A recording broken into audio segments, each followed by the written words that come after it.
ಹೊಳೆನರಸೀಪುರ ಪಟ್ಟಣದ ಶ್ರೀ ಲಕ್ಷ್ಮೀ ನರಸಿಂಹಸ್ವಾಮಿ ದೇವಸ್ಥಾನದ ಸಮೀಪ ಶ್ರೀ ಹನುಮ ಜಯಂತಿ ಆಚರಣಾ ಸೇವಾ ಸಮಿತಿಯಿಂದ ಶ್ರೀ ಹನುಮ ಜಯಂತ್ಯೋತ್ಸವ ಅಂಗವಾಗಿ ಶನಿವಾರ ಸಂಜೆ ವೇದಿಕೆ ಕಾರ್ಯಕ್ರಮ ಆಯೋಜನೆ ಮಾಡಲಾಗಿತ್ತು. ಕರ್ನಾಟಕದ 6 ಕೋಟಿ ಕನ್ನಡಿಗರಲ್ಲಿ ವರ್ಷಕ್ಕೆ 27,000ಕ್ಕೂ ಹೆಚ್ಚು ಜನರು ದೊಡ್ಡ ಧರ್ಮಕ್ಕೆ ಮತಾಂತರ ಆಗುತ್ತಾರೆ. ಅದೇ ರೀತಿ ಇನ್ನೊಂದು ಧರ್ಮಕ್ಕೆ 34,000ಕ್ಕೂ ಹೆಚ್ಚು ಜನರು ಮತಾಂತರ ಆಗುತ್ತಾರೆ. ಆದರೆ ನಾವು ಭಾರತ್ ಮಾತಾ ಕಿ ಜೈ ಎಂದು ಹೇಳುತ್ತೇವೆ. ನಮ್ಮಲ್ಲಿ ಹಿಂದೆ ಗುರುವಿನ ಮಾರ್ಗದರ್ಶನ ಹಾಗೂ ಗುರಿಯ ದೃಷ್ಟಿ ಇತ್ತು. ಆದರೆ ಈಗ ಗುರುವೂ ಇಲ್ಲ, ಗುರಿಯೂ ಇಲ್ಲ. ಆದ್ದರಿಂದ ಧರ್ಮ ಪಾಲನೆ ಮಾಡುವ ಈ ರೀತಿಯ ಕಾರ್ಯಕ್ರಮಗಳಲ್ಲಿ ಸಾಧು ಸಂತರ ಪ್ರವಚನಗಳನ್ನು ಆಲಿಸುವುದರಿಂದ ನಮ್ಮ ಉದ್ದೇಶ ಹಾಗೂ ಗುರಿ ತಲುಪಲು ಸಾಧ್ಯ. ಅಂದರೆ ಹನುಮ ಜಯಂತಿ ಆಚರಣೆಯಾದರೂ ಅಖಂಡ ಭಾರತ ನಿರ್ಮಾಣ ಸಾಧ್ಯವೆಂದು ತಾಲ್ಲೂಕಿನ ಮುಕ್ಕುಂದೂರು ವಿರಕ್ತ ಮಠದ ಪೂಜ್ಯ ಶ್ರೀ ಡಾಕ್ಟರ್ ಮಹಾಂತೇಶ ಬಸವಲಿಂಗ ಮಹಾಸ್ವಾಮೀಜಿಗಳು ತಿಳಿಸಿದರು. ವೇದಿಕೆ ಕಾರ್ಯಕ್ರಮದಲ್ಲಿ ಆಶೀರ್ವಚನ ನೀಡುತ್ತಾ ಮಾತನಾಡಿದ ಅವರು, ಭಾರತವೆಂದರೆ ಹೆಣ್ಣನ್ನು ಮಾತೃವೆಂದು ಗೌರವಿಸುವ ಗುಣವುಳ್ಳ ಭಾರತದ ಮಣ್ಣಿನಲ್ಲಿ ಸಂಸ್ಕೃತಿ ಹಾಗೂ ಸಂಸ್ಕಾರವಿದೆ. ಕಟುಕನಲ್ಲಿಯೂ ಕಣ್ಣೀರು ತರಿಸುವ ಮತ್ತು ಪಾಪಿಯನ್ನು ಕ್ಷಮಿಸಿ ಬದುಕುವ ಅವಕಾಶ ಕಲ್ಪಿಸುವ ಗುಣ ನಮ್ಮ ಮಣ್ಣಿಗಿದೆ ಎಂದರು. ಇತ್ತೀಚಿನ ದಿನಗಳಲ್ಲಿ ತಂದೆ ತಾಯಿಯಂದಿರು ಮಕ್ಕಳಿಗೆ ನಮ್ಮ ಸಂಸ್ಕಾರ, ಸಂಸ್ಕೃತಿ, ಆದರ್ಶ ಪುರುಷರ ಮಹಿಳೆಯರ ಯಶೋಗಾಥೆಯನ್ನು ತಿಳಿಸದೆ ಅವರನ್ನು ಪುಸ್ತಕ ಹಾಗೂ ಅಂಕದ ಹಿಂದೆ ಓಡುವಂತೆ ಮಾಡುತ್ತಿದ್ದಾರೆ. ರವೀಂದ್ರನಾಥ ಠಾಕೂರರು ಶಿಕ್ಷಣವೆಂದರೆ ಭಾರತೀಯ ಸಂಸ್ಕೃತಿ ಹಾಗೂ ಸಂಸ್ಕಾರವನ್ನು ತಿಳಿಸುವ, ಎಲ್ಲಾದರೂ ಇರು, ಎಂತಾದರೂ ಇರು, ಎಂದೆಂದಿಗೂ ನೀ ಭಾರತೀಯನಾಗಿರು ಮತ್ತು ಹಸಿದ ವ್ಯಕ್ತಿಗಳಿಗೆ ಅನ್ನ ನೀಡುವಂಥ ಮಗುವಾಗಿರು ಎಂದು ತಿಳಿಸುತ್ತದೆ ಎಂದಿದ್ದಾರೆ. ಬಹು ಭಾಷೆ, ಬಹು ಸಂಸ್ಕೃತಿ, ಅನೇಕ ಎಲ್ಲ ರೀತಿಯ ನಡುವೆ ವಿಶ್ವದ ಆಧ್ಯಾತ್ಮ ತೊಟ್ಟಿಲು ಭಾರತ ಹಾಳಾದರೆ ಇದನ್ನೋಲುವ ಮತ್ತೊಂದು ಭಾರತವಿಲ್ಲ. ಬೆಳಿಗ್ಗೆ ನಡೆದ ವೈಭವದ ಮೆರವಣಿಗೆಯಲ್ಲಿ ಭಾಗಿಯಾಗಿದ್ದ 15,000ಕ್ಕೂ ಹೆಚ್ಚು ಜನರಲ್ಲಿ ಡಿಜೆಯಲ್ಲಿ ಕುಣಿದವರು ಈ ರೀತಿಯ ಸಂತೋಷ ಕ್ಷಣವನ್ನು ಸಂಭ್ರಮಿಸಿ, ಆದರೆ ಮೊಟ್ಟ ಮೊದಲು ಈ ರೀತಿಯ ಕಾರ್ಯಕ್ರಮಗಳ ಉದ್ದೇಶವನ್ನು ಈಡೇರಿಸಿ ಅಖಂಡ ಸದೃಢ ಭಾರತ ನಿರ್ಮಾಣ ಕಾರ್ಯದಲ್ಲಿ ಒಂದಾಗಿರೋಣವೆಂದು ಕರೆ ಕೊಟ್ಟರು.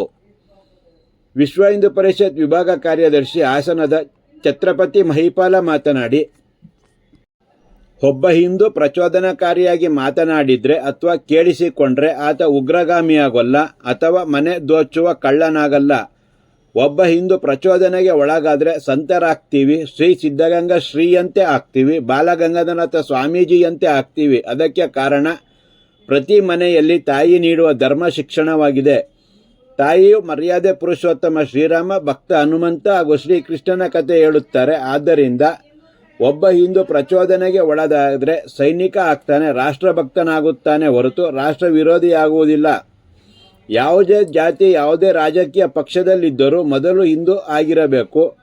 ಕಾರಣವಿಷ್ಟೇ, ಪ್ರಪಂಚದ ಭೂಪಟದಲ್ಲಿ 142 ರಾಷ್ಟ್ರಗಳಿದೆ. ಇದರಲ್ಲಿ 80ಕ್ಕೂ ಹೆಚ್ಚು ಕ್ರಿಶ್ಚಿಯನ್ ರಾಷ್ಟ್ರಗಳಿದೆ, 60ಕ್ಕೂ ಹೆಚ್ಚು ಮುಸ್ಲಿಂ ರಾಷ್ಟ್ರಗಳಿದೆ. ಧರ್ಮದ ಪಾಲನೆ ಮತ್ತು ಆರಾಧನೆಗಾಗಿ ಉಳಿದಿರುವ ಹಿಂದೂ ರಾಷ್ಟ್ರ ಏಕೈಕ ಭಾರತ ಮಾತ್ರ. ನಾವುಗಳು ಧರ್ಮ ಪಾಲನೆಗಾಗಿ, ರಾಷ್ಟ್ರದ ಉಳಿವಿಗಾಗಿ ಎಚ್ಚೆತ್ತುಕೊಳ್ಳದೆ ಹೋದರೆ ಮುಂದಿನ 60 ವರ್ಷಗಳಲ್ಲಿ ನಮ್ಮ ರಾಷ್ಟ್ರವನ್ನು ಕಳೆದುಕೊಳ್ಳುತ್ತೇವೆ, ಸಕಲವನ್ನೂ ಕಳೆದುಕೊಳ್ಳುತ್ತೇವೆ.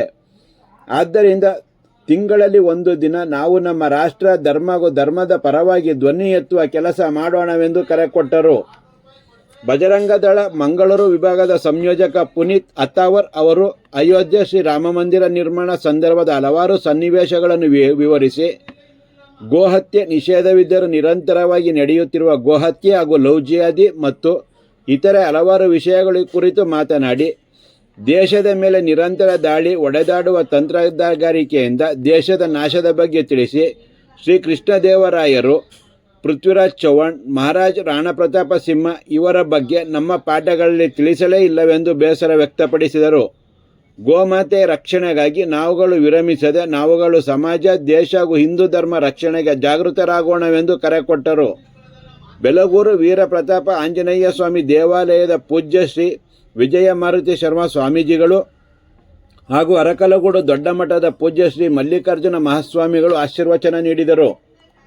ಪಟ್ಟಣದಲ್ಲಿ ಪ್ರಥಮ ಬಾರಿಗೆ ಅದ್ದೂರಿಯಾಗಿ ಶ್ರೀ ಹನುಮ ಜಯಂತ್ಯೋತ್ಸವ ಆಚರಣೆಯಲ್ಲಿ ಸ್ವಯಂ ಸೇವಕರಾಗಿ ಕಾರ್ಯನಿರ್ವಹಿಸಿದ ಶ್ರೀ ಹನುಮ ಜಯಂತಿ ಆಚರಣಾ ಸೇವಾ ಸಮಿತಿ ಸದಸ್ಯರ ಕಾರ್ಯವನ್ನು ಸ್ವಾಮೀಜಿಗಳು ಹಾಗೂ ಗಣ್ಯರು ಮುಕ್ತ ಕಂಠದಿಂದ ಶ್ಲಾಘಿಸಿದರು. ಶ್ರೀ ಹನುಮ ಜಯಂತ್ಯೋತ್ಸವ ಅಂಗವಾಗಿ ನಡೆದ ಸಾಂಸ್ಕೃತಿಕ ಸ್ಪರ್ಧೆಯಲ್ಲಿ ವಿಜೇತ 50 ಮಕ್ಕಳಿಗೆ ಬಹುಮಾನ ನೀಡಲಾಯಿತು. ಜೊತೆಗೆ ಕ್ರಿಯೇಟಿವ್ ಡ್ಯಾನ್ಸ್ ಫ್ಲೋರ್ ಚಿಣ್ಣರಿಂದ ನೃತ್ಯ ಕಾರ್ಯಕ್ರಮವನ್ನು ಆಯೋಜನೆ ಮಾಡಲಾಗಿತ್ತು. ಶ್ರೀ ಹನುಮ ಜಯಂತಿ ಆಚರಣಾ ಸೇವಾ ಸಮಿತಿಯ ರಂಗನಾಥ್, ಅಮಿತ್, ಯೋಗ ನರಸಿಂಹ, ಕುಮಾರ್, ಅಭಿಷೇಕ್, ಭರತ್, ವೀರೇಂದ್ರ, ಜಗದೀಶ್, ಸುಶೀಲ್, ಮಹೇಶ್, ಸಮರ್ಥ್ ಹಾಗೂ ಇತರರು ಈ ಸಂದರ್ಭದಲ್ಲಿ ಇದ್ದರು. ಯಾಕೆ ಅಂತ ಹೇಳಿದ್ರೆ ಉಳಿದಿರೋಂಥವ್ರು ಯಾವುದು ಹಿಂದೂ ಧರ್ಮವನ್ನ ಶುರು ಮಾಡಿದ್ ಯಾರು ಅಂತ ಪ್ರಶ್ನೆ ಕೇಳಿದ್ರೆ ಯಾರ ಹೆಸರು ಹೇಳ್ಬೋದು? ಬೇರೆ ಪಂಥಗಳು ಯಾವತ್ತು ಶುರುವಾಯ್ತು ಅಂತ ಹೇಳಿದ್ರೆ, ಕ್ರಿಶ್ಚಿಯನ್ ಮತ ಯಾವಾಗ ಶುರುವಾಯ್ತು ಅಂತ ಹೇಳಿದ್ರೆ ನಾವು ಡೇಟ್ ಹೇಳ್ಬೋದು. ಶುರು ಮಾಡಿದ್ ಯಾರು ಅಂತ ಹೇಳಿದ್ರೆ ಪೂಜ್ಯನೀಯ ಯೇಸು ಕ್ರಿಸ್ತ ಅಂತ ಹೇಳ್ಬೋದು. ಮುಸಲ್ಮಾನ್ ಪಂಥ ಶುರುವಾಗಿದ್ ಯಾರು ಅಂತ ಹೇಳಿದ್ರೆ ಪೈಗಂಬರ್ ಮೊಹಮ್ಮದ್ ಅಂತ ಹೇಳ್ಬೋದು. ಆದ್ರೆ ಹಿಂದೂ ಧರ್ಮ ಶುರುವಾಗ್ಲಿಕ್ಕೆ ಕಾರಣ ಯಾರು ಅಂತ ಹೇಳಿದ್ರೆ ಅದು ಯಾರೋ ಒಬ್ರು ಶುರು ಮಾಡಿದಂತಲ್ಲ, ಸಾವಿರಾರು ಋಷಿಮುನಿಗಳು ಕಾವಿಯನ್ನ ತೊಟ್ಟಿ 100 ವರ್ಷಗಳ ತಪಸ್ಸನ್ನ ಮಾಡಿ ಹಿಂದೂ ಧರ್ಮದ ಸ್ಥಾಪನೆಗೆ ಕಾರಣ ಆಗ್ತಾರೆ. ಯಾವತ್ತು ಸೂರ್ಯ ಚಂದ್ರ ಹುಟ್ಟಿದ್ರೋ ಅವತ್ತು ಹಿಂದೂ ಧರ್ಮ ಹುಟ್ಟಿತು. ಅದನ್ನ ಪರಮ ಪೂಜನೀಯ ಭಗವಂತನೇ ಹಿಂದೂ ಧರ್ಮವನ್ನು ಶುರು ಮಾಡಿದ್ದು. ಅದಕ್ಕೆ ಯಾವ ಧರ್ಮಕ್ಕೆ ಡೇಟ್ ಆಫ್ ಬರ್ತ್ ಇಲ್ವೋ ಆ ಧರ್ಮಕ್ಕೆ ಡೇಟ್ ಆಫ್ ಡೆತ್ ಕೂಡ ಇಲ್ಲ. ನೀವು ಪ್ರಪಂಚದ ಇತಿಹಾಸವನ್ನ ತಗೊಳ್ಳಿ, ಪ್ರಪಂಚದ ಇತಿಹಾಸವನ್ನ ತಗೊಳ್ಳಿ. ಬೇರೆ ಬೇರೆ ಸಮಾಜದ ಆಕ್ರಮಣಕ್ಕೆ ಈಜಿಪ್ಟ್ ನಾಗರಿಕತೆ ಸತ್ತೋಯ್ತು, ಅಮೆರಿಕ ಸತ್ತೋಯ್ತು, ಯುರೋಪಿಯನ್ರ ದಾಳಿಗೆ ಅಮೆರಿಕ ಸತ್ತೋಯ್ತು, ಆಫ್ರಿಕಾ ಸತ್ತೋಯ್ತು, ಮೇಲ್ಗಡೆ ಇರುವಂತಹ ಚೀನಾದಲ್ಲಿ ತನ್ನ ಧರ್ಮವನ್ನ ಕಳ್ಕೊಂಡ್ರು, ಅಫ್ಘಾನಿಸ್ತಾನದಲ್ಲಿರುವಂತಹ ಅನೇಕ ವಿಚಾರಗಳಲ್ಲಿ ಸತ್ತೋಯ್ತು. ಆದ್ರೆ ಆ ಎಲ್ಲ ಆಕ್ರಮಣಕಾರರು ಮೊಘಲರಿರ್ಬೋದು, ತುರುಕ್ರಿರ್ಬೋದು, ಯುರೋಪಿಯನ್ರಿರ್ಬೋದು, ಭಾರತದ ಮೇಲೂ ಆಕ್ರಮಣ ಮಾಡಿದ್ರು. ನಾವು ಸೋತ್ವಿ, ಸಾಯ್ಲಿಲ್ಲ. ಇದು ಹಿಂದೂ ಸಮಾಜದ ತಾಕತ್ತು, ಇದು ಹಿಂದೂ ಸಮಾಜದ ತಾಕತ್ತು. ಅಮೆರಿಕದಲ್ಲಿ ಇವತ್ತಿರೋರೆಲ್ಲ ಯಾರು ಅಂತ ಹೇಳಿದ್ರೆ ಇಂಗ್ಲೆಂಡ್ ಇಂದ, ಫ್ರೆಂಚ್ ಇಂದ ವಲಸೆ ಹೋಗಿರುವಂತವ್ರು. ಅದು ಶ್ರೇಷ್ಠ ರಾಷ್ಟ್ರ ಅಲ್ಲ. ಅರೆ, ನೀವು ಅಫ್ಘಾನಿಸ್ತಾನದಿಂದ ಆಚೆ ಇರುವಂತಹ ದೇಶದಲ್ಲಿರೋದು ಯಾರು ಅಂತ ಹೇಳಿದ್ರೆ, ಆಫ್ರಿಕಾದಲ್ಲಿರೋದು ಯಾರು ಅಂತ ಹೇಳಿದ್ರೆ ಜಗತ್ತಿನ ದಾಳಿಗಳಿಗೆ ಹೆದರಿ ಬೆಂಡಾಗಿ ಮತಾಂತರ ಆಗಿರುವಂತವ್ರು. ಆ ಎಲ್ಲ ಮತಾಂಧರು ನಮ್ಮ ಮೇಲೂ ಆಕ್ರಮಣ ಮಾಡಿದ್ರು. ಜಮ್ಮು ಕಾಶ್ಮೀರ ಮೇಲೆ ಆಕ್ರಮಣ ಮಾಡಿದ್ರು, ಕೇರಳ ಮೇಲೆ ಆಕ್ರಮಣ ಮಾಡಿದ್ರು, ಹೊಳೆ ನರಸೀಪುರದ ಮೇಲೆ ಆಕ್ರಮಣ ಮಾಡಿದ್ರು, ಬೇಲೂರಿನ ಚೆನ್ನಕೇಶ್ವರ ಸ್ವಾಮಿ ದೇವಸ್ಥಾನದ ಮೇಲೆ ಕೂಡ ಆಕ್ರಮಣ ಮಾಡಿದ್ರು. ಆದ್ರೆ ಜ್ಞಾಪಕ ಇರಲಿ, ಅಮೆರಿಕದ, ಯುರೋಪಿನ, ಆಸ್ಟ್ರೇಲಿಯಾದ ಮೂಲೆ ಮೂಲೆಯಿರುವಂತಹ ರೀತಿ ನಾವ್ಯಾರು ಹೇಡಿ ಸಮಾಜ ಆಗಿರ್ಲಿಲ್ಲ. ನಮ್ಮ ಮನೆಯಲ್ಲಿ ಹೇಳ್ತಾ ಇದ್ರು ನಾವೆಲ್ಲ ವೀರ ಸಮಾಜ, ವೀರರ ಸಂತಾನ ಅಂತ. ನಮ್ಮ ತಾತಂದ್ರು ಮುತ್ತಾತಂದ್ರು ಹೆದ್ರದಲ್ಲೇ ಮೊಣಕೆಗಳನ್ನ, ಖಡ್ಗಗಳನ್ನ ಇಟ್ಕೊಂಡು ಹೋರಾಟ ಮಾಡಿ ಇಲ್ಲಿ ನಾವು ಇರೋದಕ್ಕೇನೆ ಇವತ್ತು ಹೊಳೆ ನರಸೀಪುರದಲ್ಲಿ 2000 ವರ್ಷಗಳ ನಂತರವೂ ಕೂಡ ಹನುಮ ಜಯಂತಿಯನ್ನ ಮಾಡ್ತಾ ಇದ್ದೀವಿ, ಹನುಮ ಜಯಂತಿಯನ್ನ ಮಾಡ್ತಾ ಇದ್ದೀವಿ. ಬೇರೆ ಎಲ್ಲೂ ಕೂಡ ಪ್ರಕೃತಿ ಆರಾಧನೆಯನ್ನು ಮಾಡ್ತಾ ಇದ್ದಂತ ಅನೇಕ ರಾಷ್ಟ್ರಗಳಿದ್ವು. ಪಿರಮಿಡ್ಗಳನ್ನ ಕಟ್ಟಿರುವಂತ ಈಜಿಪ್ಟ್ ಇತ್ತು. ಆದ್ರೆ ಇವತ್ತು ಈಜಿಪ್ಟ್ ದೇಶದಲ್ಲಿ ಒಬ್ರು ಕೂಡ ಅವ್ರ ತಾತ ಮುತ್ತಾತನ್ನ ಜ್ಞಾಪಿಸ್ಕೊಳ್ಳುವಂತ ಪರಿಸ್ಥಿತಿ ಇಲ್ಲ. ಕಾರಣ ಏನು ಅಂತ ಹೇಳಿದ್ರೆ ಈಜಿಪ್ಟ್ ನಲ್ಲಿರೋರು ಅಂತವರೆಲ್ಲ ಹೆದರ್ಕೊಂಡು ಮತಾಂತರ ಆದ್ರು. ಆದ್ರೆ ಹೊಳೆ ನರಸೀಪುರದಲ್ಲಿ ಇವತ್ತಿಗೂ ಕೂಡ 92% ಹಿಂದೂಗಳಿದ್ದೀವಿ. ಕಾರಣ ಏನು ಅಂದ್ರೆ ನಮ್ಮ ತಾತ ಮುತ್ತಾತಂದ್ರು ಗನ್ನುಗಳನ್ನ ಹಿಡ್ಕೊಂಡು, ಖಡ್ಗಗಳನ್ನ ಹಿಡ್ಕೊಂಡು ಯಾರ್ಯಾರು ನಮ್ಮ ಧರ್ಮಗಳ ಮೇಲೆ, ದೇವಸ್ಥಾನಗಳ ಮೇಲೆ ಆಕ್ರಮಣ ಮಾಡ್ಲಿಕ್ಕೆ ಬಂದ್ರು ಅವ್ರ ವಿರುದ್ಧ ಯುದ್ಧವನ್ನ ಮಾಡಿದ್ರು. ಸರಿ ಗೊತ್ತಿಲ್ಲ ಏನು ಉದ್ದೇಶ ನಮ್ದು? ಉದ್ದೇಶ ಹನುಮ ಜಯಂತಿ. ಗುರಿ ಏನು? ಊಟ ಮಾಡಿ ಮಕ್ಕಳದ. ಉದ್ದೇಶ ಹನುಮ ಜಯಂತಿ. ಗುರಿ ಏನು ಅಂತಂದ್ರೆ ಅಖಂಡ ಭಾರತದ ನಿರ್ಮಾಣ. ಅಖಂಡ ಭಾರತದ ನಿರ್ಮಾಣ ನಮ್ಮ ಗುರಿ ಅಂತಂದ್ರೆ ಡಿಜೆ ಹಚ್ಚಿ ಕೊಡಲಾಗಿದ್ದಂಥವ್ರು ಎಲ್ಲರೂ ಇವತ್ತು ಜನ ಈಗ ಸದ್ಯ still present entire DJ dance program youth icons ವೆರೀಸ್ ಅಲ್ಲೆಲ್ಲರೂ ಕುಣದಾಗ ಹೋಗ್ಬಿಟ್ರು ಮನೆಗೆ. ಅದಾಗ್ಬಾರ್ದು ನಮ್ದು. ನಾವೇನ್ ತಪ್ಪು ಮಾಡಕತ್ತೀವಿ ಅಂತಂದ್ರೆ yes you can go and attend the enjoy. ನೀನ್ ಕುಣಿಯಪ್ಪ ಬೇಡ ಅನ್ನಕತ್ತಿಲ್ಲ, ಕೂಗಪ್ಪ ಬೇಡ ಅನ್ನಕತ್ತಿಲ್ಲ. ಏನ್ ಹೇಳಕತ್ತೀನಿ ಅಂತಂದ್ರೆ 15,000 ಮಂದಿ ಡಿಜೆ ಹಚ್ಚಿ ಕುಣಿಯಾಗಿದ್ವಿ ಅಂತಂದ್ರ ಇಟ್ಸ್ ಈ ವೇದಿಕೆ ಏನ್ ಪಾಸ್ ಮಾಡ್ತೈತಿ ಅಂತಂದ್ರ ಹಂಗಾರೆ ನಾವೆಲ್ಲ 15,000 ಜನಗಳು ಹೆಂಗ ಬದುಕಬೇಕು ಅನ್ನೋದನ್ನ ಕಲಿತದ. ಹಿಂದೂ ಅಂತಂದ್ರೆ ಬೇರೆ ಏನೂ ಅಲ್ಲ, ಜೀವನದ ಬದುಕುವ ಪದ್ಧತಿಯೇ ಹಿಂದೂ ಅಂತ ಅರ್ಥ. ನಾವು ಹೆಂಗ್ ಬದುಕಬೇಕು ಅಂತ, ನಮ್ಮ ಬದುಕಿನ ಯಾತ್ರೆಯನ್ನು ಹೆಂಗೆ ತಗೊಂಡು ಹೋಗ್ಬೇಕಂತ ಕಲಿಸೋದೇ ಈ ವೇದಿಕೆ. ಇಲ್ಲೇನು ಪೂಜ್ಯರ ಮಾತುಗಳಾಗಿರ್ಬೋದು ಅಥವಾ RSS ನ ಹಿರಿಯ ಮಾತುಗಳಾಗಿರ್ಬೋದು, ಇವೇನ್ ಕಲಿಸ್ತಾವ ನಮ್ಗಂತಂದ್ರ ನಾವ್ ಹೆಂಗ್ ಬದುಕ್ಬೇಕು ಅಂತ ಕಲಿಸ್ತೇವೆ. ಸರಿ, ಹಂಗಾರೆ ನಾವ್ ಹೆಂಗ್ ಬದುಕ್ಬೇಕಂದ್ರ ನೀವು ವಿಚಾರ ಮಾಡ್ರಿ. ಕೇವಲ ಕರ್ನಾಟಕದಷ್ಟು ತೋರ್ ನೀವು 6 ಕೋಟಿ ಕನ್ನಡಿಗರೊಳಗ 1 ವರ್ಷ ಕಳೆದು ಹೋಗ್ಬಿಡ್ತು ಅಂತಂದ್ರ ನೆನ್ಪಿಟ್ಕೋರಿ, 1 ವರ್ಷಕ್ಕ 27,819 ಮಂದಿ ಕನ್ವರ್ಟ್ ಆಗತ್ತಾರ. ನೀವು ಭಾರತ ಬಿಟ್ಬಿಡಿ 140 ಕೋಟಿ ಅಂತ ಸೇಟ್ ಇಡ್ರಿ ಸದ್ಯಕ್ಕೆ. 1 ವರ್ಷಕ್ಕೆ 27,000ಕ್ಕೂ ಹೆಚ್ಚು ಜನ ಒಂದು ದೊಡ್ಡ ಧರ್ಮಕ್ಕೆ ಕನ್ವರ್ಟ್ ಆದ್ರ, ಮತ್ತೆ ಅದೇ ನಿಮ್ಮ ಕರ್ನಾಟಕದಲ್ಲಿ ಮತ್ತೊಂದು ಧರ್ಮಕ್ಕೆ ಸುಮಾರು 34,919 ಮಂದಿ ಕನ್ವರ್ಟ್ ಆಗತ್ತಾರ. ಮತ್ತೆ ಇಲ್ಲಿ ಕುತ್ಕೊಂಡು ನಾವು ನಾರಾಯಣ ಹೇಳಕತ್ತೀವಿ, ಭಾರತ್ ಮಾತಾಕಿ ಜಯ ಹೇಳಕತ್ತೀವಿ. ಇದು ನಮ್ಮೊಳಗೆ ಬರ್ಬೇಕಾಗೈತಿ ಅಂತಂದ್ರ, ನಮ್ಮೊಳಗ ಗಟ್ಟಿಯಾಗಿ ನಿಲ್ಬೇಕಾಗೈತಿ ಅಂತಂದ್ರ ನಾವು DJ ಹಚ್ಕೊಂಡಿದ್ದು ಸರಿ ಅದ.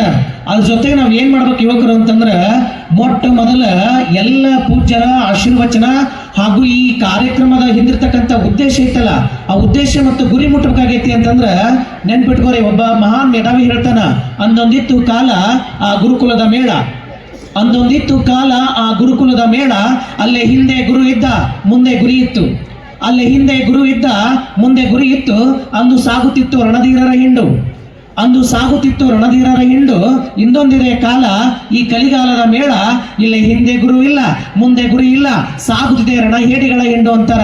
ನಾನು ಅನ್ನಕತ್ತೀನಿ, ಈ ಮಾತಿಗೆ ವಿರುದ್ಧವಾಗಿ ಹೊಳೆ ನರಸೀಪುರದ ಪೂಜ್ಯರು ಮತ್ತು ಯುವಕರೆಲ್ಲ ಏನ್ ಮಾಡಕತ್ತೀರಿ ಅಂತಂದ್ರ, ಇವತ್ತೊಂದು ಕಾಲದ ಹೊಳೆ ನರಸೀಪುರದಾಗ ಇವತ್ತೊಂದು ಹೊಸ ಯುಗ ಪ್ರಾರಂಭ ಆಗ್ಯದ. ಹಿಂದೆ ಹನುಮ ಅನ್ನುವಂತ ಗುರು ಅದಾನ, ಮುಂದೆ ರಾಷ್ಟ್ರ ಅನ್ನುವಂತ ಗುರಿ ಅದ. ಕಟ್ಟುತ್ತೇವೆ ಸದೃಢ ಭಾರತವನ್ನು ಅನ್ನುವಂತ ಸತ್ಯ ಸಂಕಲ್ಪದ ಯಾತ್ರಿಕರು ನಾವು. ಸತ್ತು ಹೋದವರೆಲ್ಲ ಭಾರತದ ಮಣ್ಣಿನ ಮಕ್ಕಳೆಲ್ಲರೂ, ಸತ್ತು ಹೋದವರೆಲ್ಲ ಭಾರತದ ಮಣ್ಣಿನ ಮಕ್ಕಳೆಲ್ಲರೂ, ಸತ್ತು ಮಣ್ಣೊಳಗೆ ಮಣ್ಣಾಗಿ ಹೋದರು, ಸತ್ಯದ ಕೀರ್ತಿ ಪತಾಕೆಯನ್ನೇ ಬಾನಂಗಳಕ್ಕೆ ಹಾರಿಸಿದವರು ಯಾರವರು, ಅವರೇ ನಮ್ಮ ಭಾರತದ ಮಡಿಲಿಗೆ ಪುಷ್ಪವನ್ನು ಇರಿಸಿದ ವೀರ ಯೋಧರು. ಯಾರು? ಸುಭಾಷ್ ಚಂದ್ರ ಬೋಸ್, ಭಗತ್ ಸಿಂಗ್. ಒಬ್ರ ಇಬ್ರ ಯಾರನ್ನ ಕರಿತೀರಿ? ಏನು ನನ್ನ ರಾಷ್ಟ್ರದ ಮಣ್ಣಿನ ಗುಣ ಅಂದ್ರ ಕಿತ್ತಾಡೋದು ಹೊಡೆದಾಡೋದು ಅಲ್ಲ. ಭಾರತ ಅಂದ್ರೆ ಪ್ರೇಮ, ಭಾರತ ಅಂದ್ರೆ ಸಂಸ್ಕೃತಿ, ಭಾರತ ಅಂದ್ರೆ ಸಂಸ್ಕೃತಿ ಮತ್ತು ಸಂಸ್ಕಾರ, ಹೆಣ್ಣಿನ 2 ಕಣ್ಣು. ಭಾರತ ಅಂತಂದ್ರೆ ಹೆಣ್ಣನ್ನ ಮಾತೃ ಅಂತ ಗೌರವಿಸುವಂತ ದಿನ. ವಿಚಾರ ಮಾಡ್ರಿ, every day every moment every 1 second second ನೀವು ಹೋಗಿ ಪೇಪರ್ನ ತೆಗೆದ್ರೆ ಪ್ರತಿನಿತ್ಯ ಬೆಳಗಾದ್ರೆ ಹೆಣ್ಣಿನ ಮೇಲೆ ಶೋಷಣೆ, ಪ್ರತಿನಿತ್ಯ ಬೆಳಗಾದ್ರೆ ಹೆಣ್ಣಿನ ಮೇಲೆ ಅನ್ಯಾಯ, ಪ್ರತಿನಿತ್ಯ ಯಾಕ ಅಂತಂದ್ರ ನಾವೆಲ್ಲಾ ತಂದೆ ತಾಯಿಗಳು ಏನ್ ಮಾಡಾಕತ್ತೀವಿ ಅಂತಂದ್ರ, ನಾವೆಲ್ಲಾ ತಂದೆ ತಾಯಿಗಳು ಏನ್ ಮಾಡಾಕತ್ತೀವಿ ನಮ್ಮ ಮಕ್ಕಳಿಗೆ ಅಂತಂದ್ರ, ನಮ್ಮ ಮಕ್ಕಳಿಗೆ ಒಂದೇ ಕಲ್ಸಾಕತ್ತೀವಿ ನಾವು, go and attend the school, go to out of what next, the totally ಮೆಂಟಲಿಕ್ಸ್ ಔಟ್ ಆಫ್. ನಾವೆಲ್ಲ lectures, engineers, doctors, lawyers and parents, every one speak about my childrens. ಪ್ರತಿಯೊಬ್ರು ನಮ್ಮ ಮಕ್ಕಳಿಗೆ ಒಂದೇ ಹೇಳಕ್ ಇಷ್ಟಪಡ್ತೀವಿ, ನೀ ಶಾಲೆಗೆ ಹೋಗ್ಬೇಕಂದ್ರ 99 ಮಾಡ್ಬೇಕ, ನೀ ಶಾಲೆಗೆ ಹೋಗ್ಬೇಕಂದ್ರ ಔಟ್ ತಗೋಬೇಕ. ಮಾರಯ್ಯ, ನಮ್ಮ ಮಣ್ಣಿನ ಸೊಗಡು ಎಂತದ್ದು ಅಂದ್ರ, ಭಾರತದ ಮಣ್ಣಿನೊಳಗೆ ಎಂತ ಶಿಕ್ಷಣ ಪದ್ಧತಿ ಅಂದ್ರ, ರವೀಂದ್ರನಾಥ್ ಟ್ಯಾಗೋರ್ ಹೇಳ್ತಾರ, the education means not like that only 99 are out, the properly the Indian culture, the Indian tradition. ಭಾರತದ ಮಣ್ಣಿನ ಸಂಸ್ಕೃತಿ ಮತ್ತು ಸಂಸ್ಕಾರ ಅಂದ್ರ 99 100 ಅಲ್ಲ, ಎಲ್ಲಾದರೂ ಇರು, ಹೇಗಾದರೂ ಇರು, ಎಂದೆಂದಿಗೂ ನೀನು ಕನ್ನಡಿಗನಾಗೋದಲ್ಲ, ಭಾರತೀಯನಾಗಿರು. ಎಂತಹ ಭಾರತೀಯನಾಗಿರು ಅಂತಂದ್ರ, ಹಸಿದವರ ಬಾಯೊಳಗೆ ಒಂದು ತುತ್ತು ಅನ್ನವನ್ನು ಕೊಡುವಂತ ಮಗುವಾಗುವಂತ. ಉಣ್ಣುವಾಗ, ಕುಟ್ಟುವಾಗ, ಬೀಸುವಾಗ, ತೊಟ್ಟಿಲನ್ನು ತೂಗುವಾಗ ನಮ್ಮವ್ವ ತನ್ನ ತೊಟ್ಟಿಲೊಳಗಿನ ಮಗುವಿಗೆ ಹಾಡ್ತಿದ್ಲು, ನನ್ನ ಮಗ ಎಂಥವಾಗಬೇಕು ಅಂತ ಹೇಳಿ, ನನ್ನ ಮಗ ಎಂಥವಾಗಬೇಕು ಅಂತ ಹೇಳಿ. ಗೆಳತಿ ಬರೀ ಬೀಸೋಕ ಈಗೆಲ್ಲ ಗಿರಣಿ ಬಂದವ ಬಿಡ್ರಿ, ಈಗೆಲ್ಲ ಮಿಲ್ಗಳು ಬಂದವ. ಅವಾಗೆಲ್ಲ ಬಿಸಿ ಕಲ್ಲಾಗ ರಾಗಿ ಹಾಕಿ ಬೀಸ್ತಿದ್ರು, ಗೊತ್ತ ನಿಮಗ? ಬರೀ ಗೆಳತಿ ಬೀಸ್ಕೊಟ್ಟು. ಈ ಮಣ್ಣಿನ ಸಂಸ್ಕೃತಿ ಅದು, ನಮ್ಮ ನಾಡಿನ ಸಂಸ್ಕೃತಿ ಅದು. ಈ ಮಣ್ಣಿನ ಸಂಸ್ಕೃತಿ ಎಂಥದ್ದಂದ್ರೆ, ಕಟುಕನೊಳಗೂ ಕೂಡ ಕಣ್ಣೀರನ್ನು ತರಿಸುವಂಥದ್ದು, ಪಾಪಿಯನ್ನು ಕ್ಷಮಿಸಿ ಅವನಿಗೂ ಕೂಡ ಬದುಕವನ್ನು ಕಲಿಸುವಂತ ದೊಡ್ಡ ರಾಷ್ಟ್ರ ಅಂತಿದ್ರ ಅದು ನನ್ನ ನಾಡು ಭಾರತ ಅನ್ನುವಂಥದ್ದನ್ನ ನಾವೆಲ್ಲರೂ ತಲೆ ಇಟ್ಕೋಬೇಕು. ಒಂದು ಸುಂದರ ಪ್ಯಾರಿಸ್ ಪಟ್ಟಣ ಹಾಳಾದ್ರೆ, ಆ ಸುಂದರ ಪ್ಯಾರಿಸ್ ಪಟ್ಟಣವನ್ನು ಹೋಲುವಂತ ಸಾವಿರ ಪಟ್ಟಣಗಳು ವಿಶ್ವದ ಭೂಪಟದಲ್ಲಿದಾವ. ಒಂದು ಶ್ರೀಮಂತ ಅಮೆರಿಕ ರಾಷ್ಟ್ರ ಹಾಳಾಗೋದ್ರೆ, ಅಂತ ಶ್ರೀಮಂತ ಅಮೆರಿಕ ರಾಷ್ಟ್ರವನ್ನು ಹೋಲುವಂತ ಸಾವಿರ ರಾಷ್ಟ್ರಗಳು ಭೂಪಟದಲ್ಲಿದಾವ. ಒಂದು ದೊಡ್ಡ ಇಸ್ಲಾಂ ರಾಷ್ಟ್ರ ಹಾಳಾಗೋದ್ರ ಅದನ್ನ ಹೋಲುವಂತ ನೂರಾರು ಇಸ್ಲಾಂ ರಾಷ್ಟ್ರಗಳವ. ನೆನಪಿರಲಿ, ಬಹುಭಾಷೆ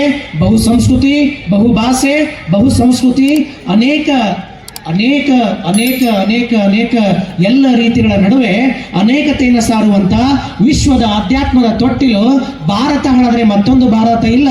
ಅದಕ್ಕಾಗಿ ನಾವು ಭಾರತವನ್ನು ಉಳಿಸ್ಬೇಕಾಗ್ಯದ, ಅದಕ್ಕಾಗಿ ನಾವು ಈ ದೇಶವನ್ನು ರಕ್ಷಣೆ ಮಾಡಬೇಕಾಗಿದೆ. ಸುಮ್ಮನೆ ಎದಕ್ಕಾದ್ರೆ ಅಲ್ಲ, ಅದು ಹಾಳಾದ್ರೆ ಮತ್ತೊಂದನ್ನು ಹೋಲುವಂತ ದೇಶದ, ಅದರ ಭಾರತ ಹಾಳಾದ್ರೆ ಅದನ್ನು ಹೋಲುವಂತ ಮತ್ತೊಂದು ರಾಷ್ಟ್ರ ಇಲ್ಲವೇ ಇಲ್ಲ. ಇದೇ ಒಂದೇ ರಾಷ್ಟ್ರ ಇರೋದು. ಅದಕ್ಕೆ ಇದನ್ನ ಯಾಕೆ ರಕ್ಷಣೆ ಮಾಡ್ಬೇಕಂತಂದ್ರೆ ನಾವು ನೆನ್ಪಿಟ್ಕೋರಿ, ಒಂದ್ಸಲ ಏನಾಗಿತ್ತು ಅಂದ್ರೆ ಛತ್ರಪತಿ ಶಿವಾಜಿಯ ಬದುಕಿನ ಒಂದು